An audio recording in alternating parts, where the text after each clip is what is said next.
Assalamualaikum warahmatullahi wabarakatuh.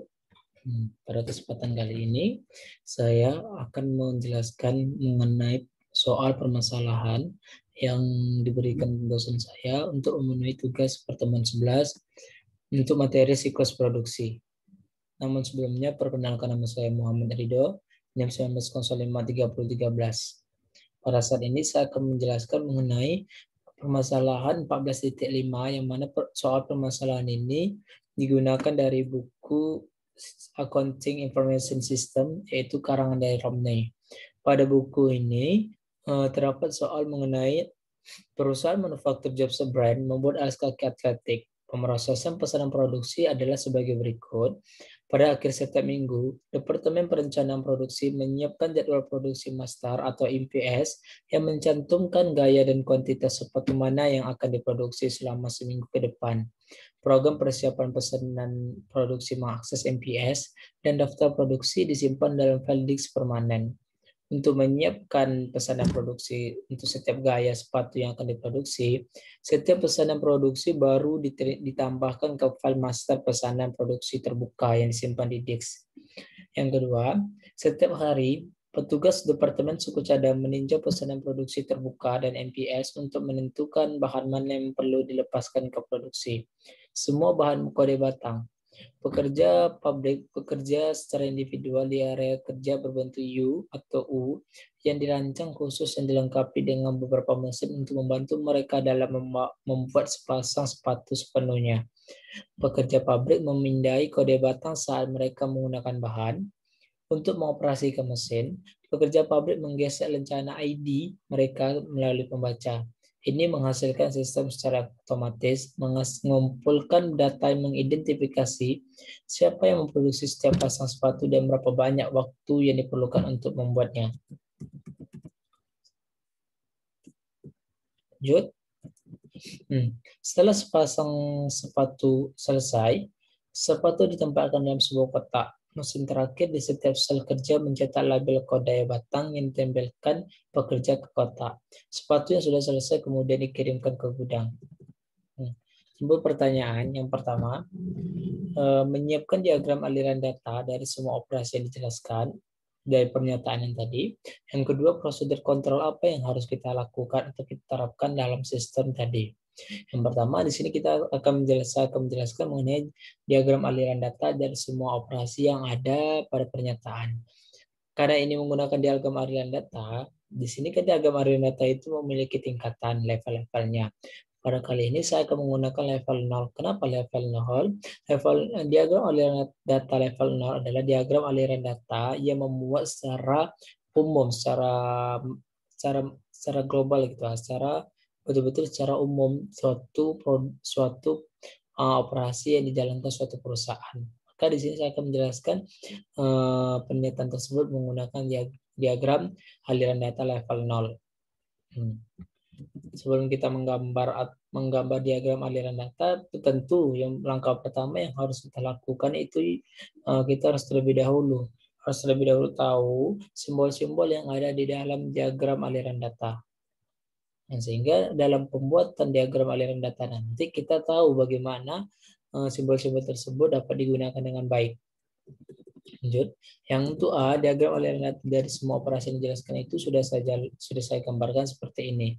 Yang mana pada proses penyimpanan ataupun pengumpulan data, penyimpanan data di inventory ataupun persediaan serta sales forecast, kedua penyimpanan data ini bermuara untuk membantu dalam plan production, berarti membantu dalam menyiapkan rancangan produksi atau strategic production. Di dalam persediaan tadi terdapat namanya QOH. QOH ini adalah quantity on hand, berarti kuantitas yang masih ada di penyimpanan atau di persediaan barang. Sehingga kedua penyimpanan tersebut sangat membantu di dalam plan production suatu perusahaan. Setelah plan ataupun perencanaan telah kita tulis atau kita gambarkan dalam plan production tadi, selanjutnya perencanaan tadi kan dari pernyataan tadi kan ada disebut MPS. MPS ini adalah berarti perencanaan yang masih bersifat jangka pendek. MBS tadi ya. Perencanaan tadi setelah kita lakukan, setelah kita tulis, setelah kita gambarkan tadi, selanjutnya kita akan melakukan pre-production. Berarti kita akan melakukan persiapan produksi buka, berarti persiapan untuk buka production. Yang mana pre-production order ini didapat dari penyimpanan data operation list, berarti daftar operasi apa-apa saja yang telah dilakukan suatu perusahaan. Yang kedua, bill of material, biaya tagihan yang dilakukan perusahaan apa-apa saja. Selanjutnya juga eh, dari tiga komponen inilah yang menghasilkan pre-production. Yang pertama dari plan production, rancangan apa yang akan kita lakukan, sehingga rancangan tadi yang telah kita lakukan itu bermuara pada persiapan apa yang akan kita lakukan. Setelah rancangan telah kita buat, berarti langkah berikutnya kita akan melakukan persiapan-persiapan yang termasuk di dalamnya ada operation list dan bill of material. Setelah persiapan telah kita lakukan, jadi langkah akhir kita apa? Langkah akhir kita akan melakukan perform production operation. Berarti performa atau evaluasi dari production operation kita dengan cara kita melakukan ada production order, berarti membuka produksi ini bisa langsung dari pre-production langsung membuka produksi, atau melalui production order lanjut ke perform production yang diantaranya juga menggunakan operation card. Nah, operation card tadi adalah kartu operasi bermuara kepada perform production operation. Setelah ke langkah terakhir yaitu perform production, maka di sini terjadinya work activity, berarti aktivitas pekerjaan. Dari perform production activity operation terjadinya aktivitas pekerjaan yang akan mengumpulkan data di sini ya. Di sini terjadi penyimpanan data yaitu open production order, yang mana membuka pesanan produksi. Setelah pesanan produksi dibuka, lanjut ke schedule produksi, yang mana jadwal produksi. Jadwal produksi ini yang nanti akan bermuara lagi ke plan production. Setelah apa yang kita lakukan mulai dari perencanaan, prepare, perform hingga open production orders, maka akan dilakukan nanti schedule ataupun kegiatan-kegiatan apa yang dilakukan di dalam sebuah produksi, sehingga ini akan bermuara atau menghasilkan arus keluar yang masuk ke dalam plan production. Seperti itu ya mengenai pertanyaan A. Lanjut pertanyaan B. Kontrol apa yang bisa kita lakukan? Berarti sejumlah kontrol produser atau sejumlah prosedur kontrol yang dapat kita lakukan pada pernyataan tersebut. Yang pertama adalah kontrol akses. Mana kontrol akses ini adalah suatu kontrol yang digunakan untuk membantu pihak perusahaan atau pihak-pihak tertentu untuk mengakses data-data yang ada di perusahaan. Tetapi tidak semua orang yang bisa melakukan, karena ini hanya dilakukan oleh pihak-pihak tertentu. Sehingga untuk mengakses data tersebut perlu dilakukan yang namanya dibutuhkan ID pengguna dan kata sandi. Selanjutnya, uji kompatibilitas. Yang mana uji kompatibilitas ini digunakan untuk memverifikasi bahwa produk vendor secara khusus kompatibel dengan perangkat lunak tertentu.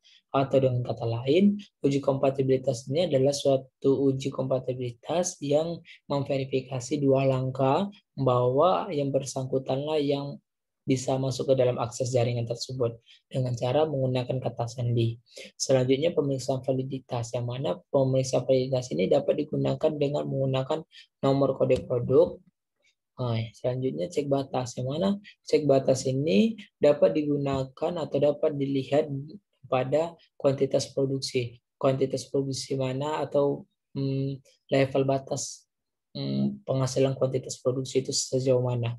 Selanjutnya pemeriksaan lapangan. Berarti pemeriksaan lapangan adalah perusahaan dapat terjun secara langsung untuk memeriksa keadaan yang ada di lapangan. Misalnya tanggal berapa produksi itu dilakukan dan berapa jumlah kuantitas itu yang diperlukan. Berarti itu dalam pemeriksaan lapangan. Selanjutnya tes kelengkapan. Di mana tes kelengkapan ini dapat berupa setiap catatan. Maksudnya itu setiap catatan dapat dites kelengkapannya. Mulai dari kelengkapan apapun, mulai dari kelengkapan prosedur pembelian, penjualan, hingga prosedur pemesanan. Itu dia tes kelengkapan. Selanjutnya pustaka file. Pustaka file ini berarti file-file yang berada di pustaka-pustaka perusahaan, sehingga kontrol yang kita lakukan itu adalah melakukan berkas master log. Selanjutnya salinan cadangan, yang mana salinan cadangan ini dapat dilakukan kontrolnya dengan menggunakan daftar operasi dan tagihan bahan serta pesanan produksi yang dilakukan suatu perusahaan. Selanjutnya pesanan produk bernomor urutan. Kemudian pemeriksaan kewajaran, yang mana pemeriksaan kewajaran ini adalah pemeriksaan yang masih menggunakan batas kewajaran di dalam suatu perusahaan. Misalnya tanggal berapa produk pesanan itu selesai, diversuskan atau dibandingkan dengan tanggal berapa produk itu dimulai. Itu kan kewajaran. Selanjutnya pemeriksaan validitas, yang mana pemeriksaan yang melakukan keakuratan data dengan cara misalnya nomor karyawan. Lanjut yang terakhir tes kewajaran lagi. Tes kewajaran di sini dengan menggunakan waktu yang berlalu. Membandingkan waktu-waktu yang telah digunakan di dalam proses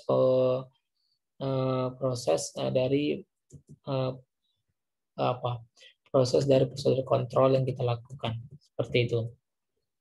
Mungkin sekian dari pembahasan saya mengenai permasalahan 14.5 untuk menggambar diagram aliran data dan prosedur kontrol apa yang kita lakukan. Sudah saya jelaskan. Sekian, terima kasih. Lebih dan kurang mohon dimaafkan. Wabillahi taufiq wal hidayah. Wassalamualaikum warahmatullahi wabarakatuh.